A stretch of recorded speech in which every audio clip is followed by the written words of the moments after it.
ଜାଣିଛନ୍ତି ଶ୍ରାବଣ ମାସରେ ଭଉଣୀ ମାନେ କଣ ପାଇଁ ରାକ୍ଷୀ ପାଳନ କରନ୍ତି?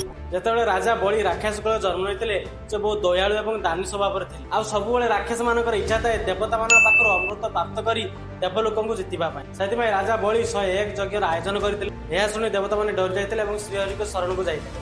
ଏହାର ନିରାକରଣ ପାଇଁ ଶ୍ରୀହରି ବାମନ ରୂପ ଧରି ରାଜା ବଳିଙ୍କ ପାଖକୁ ଯାଇଥିଲେ। ରାଜା ବଳିଙ୍କ ପାଖକୁ ଯାଇଥିବା ପ୍ରତ୍ୟେକ ବ୍ୟକ୍ତି କେବଳ ଖାଲି ହାତରେ ଫେରିଲେ। ଯେତେବେଳେ ରାଜା ବଳି ଗୋଟେ ବାମନ ବ୍ରାହ୍ମଣକୁ ଦେଖିଲେ ସେ ତାଙ୍କର ଚରଣ ସ୍ପର୍ଶ କଲେ ଏବଂ ବାମନ ବ୍ରାହ୍ମଣ ଗୋଟେ ବରଦାନ ମାଗିବାକୁ ଆଦେଶ ଦେଲେ ଏବଂ ପ୍ରତିଶ୍ରୁତି ଦେଲେ ଆପଣ ଯାହା ବି ମାଗିବେ ମୁଁ ଆପଣଙ୍କୁ କେବେ ନିରାଶ କରିବି ନାହିଁ।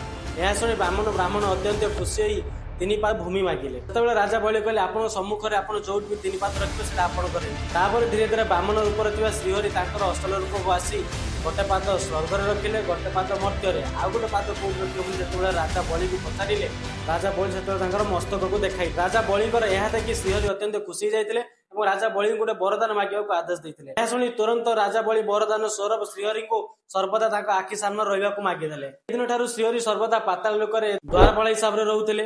ବୈକୁଣ୍ଠ ଧାମରେ ମାତା ଲକ୍ଷ୍ମୀଙ୍କୁ ଖାଲି ଖାଲି ଲାଗିଲା। ସେତେବେଳେ ସେ ପ୍ରଭୁ ମହାଦେବ ପାଖକୁ ଯାଇଥିଲେ। ମହାଦେବ କହିଥିଲେ ରାଜା ବଳି ଜଣେ ଦୟାଳୁ ଏବଂ ଦାନୀ ସ୍ୱଭାବର, ତାକୁ ଯଦି କୌଣସି ବନ୍ଧନରେ ବାନ୍ଧି ଦିଆଯାଏ ତାହେଲେ ଶ୍ରୀହରି ବୈକୁଣ୍ଠ ଧାମକୁ ଫେରି ପାରିବେ। ଏହା ଶୁଣି ମାତା ଲକ୍ଷ୍ମୀ ତୁରନ୍ତ ପାତାଳ ଲୋକକୁ ଗମନ କଲେ ଏବଂ ତାଙ୍କ ସାଙ୍ଗରେ ଯାଇଥିବା ବାସୁକି ଶିକ୍ଷା ସୂତ୍ରରେ ରୂପ ନେଲେ ଏବଂ ମାତା ଲକ୍ଷ୍ମୀ ଦେବକନ୍ୟା ରୂପ ନେଲେ। ତାପରେ ସେ ରାଜା ବଳିଙ୍କୁ ନାଗ ପାଶରେ ତିଆରି ହୋଇଥିବା ରକ୍ଷା ସୂତ୍ରଟାକୁ ବାନ୍ଧିଦେଲେ ଏବଂ ରାଜା ବଳି ଦେବକନ୍ୟା ସ୍ୱରୂପରେ ଥିବା ମାତା ଲକ୍ଷ୍ମୀ ଗୋଟେ ବରଦାନ ମାଗିବାକୁ କହିଲେ। ଶୁଣି ମାତା ଲକ୍ଷ୍ମୀ ତାଙ୍କର ଅସଲ ରୂପକୁ ଆସିକି ରାଜା ବଳିଙ୍କୁ ଶ୍ରୀହରିକୁ ତାଙ୍କ ପାଖକୁ ଫେରାଇବାକୁ ବରଦାନ ମାଗିଦେଲେ। କିନ୍ତୁ ରାଜା ବଳି ତାଙ୍କ ବରଦାନରେ ବଚନବଦ୍ଧ ଥିଲେ ସେ ଶ୍ରୀହରିଙ୍କୁ ମାତା ଲକ୍ଷ୍ମୀଙ୍କ ପାଖକୁ ଫେରାଇ ଦେଲେ ଏବଂ ସେ କହିଲେ ଆଜିଠୁ ଯୋଉ ନାରୀ ଗୋଟେ ପୁରୁଷକୁ ଭାଇ ଭାବି ରକ୍ଷା ସୂତ୍ର ବାନ୍ଧିବ ସେ ଭାଇ ସେ ନାରୀର ସବୁବେଳେ ରକ୍ଷା କରିବ। ଆଉ ସେବେଠୁ ଆମ ହିନ୍ଦୁ ଧର୍ମରେ ରକ୍ଷାବନ୍ଧନ ପାଳିତ ହୋଇ ଆସିଛି। ଯଦି ଏଇ କଥା ଆପଣ ମାନେ ଆଗରୁ ଜାଣିଥିଲେ ତାହେଲେ ମତେ କମେଣ୍ଟ ବକ୍ସରେ କମେଣ୍ଟ କରି ନିଶ୍ଚିତ ଜଣାଇବେ।